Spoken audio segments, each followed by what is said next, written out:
আরে বাবু, কি হয়েছে? তুমি এত ভয় পাচ্ছ কেন? স্যার ওই দেখো স্যার, ওই লোকটা ওই জন্তুটুকু নিয়ে আমাকে মারার জন্য তাড়া করেছে। বাবু, যতক্ষণ আমি আছি ওরা তোমার কিচ্ছু করতে পারবে না। শয়তান, ভালো চাষ তো ওদেরকে নিয়ে এখান থেকে চলে যা, নাহলে কিন্তু এর ফল খুব খারাপ হবে। হাজি, এরা তো এত সহজে এখান থেকে যাবে না।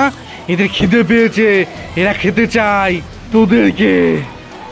ও আচ্ছা, ওদের যখন এত খিদে পেয়েছে তাহলে ওদেরকে আমার কাছে পাঠিয়ে দে। ওদেরকে দেওয়ার মতো আমার কাছেও কিছু আছে।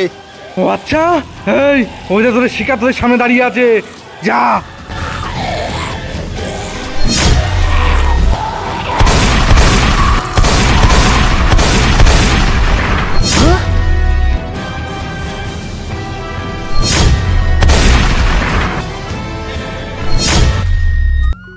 বাবু, তুমি এখন বিপদ মুক্ত। চলো এবার তোমাকে তোমার বাড়িতে পৌঁছে দিয়ে আসি।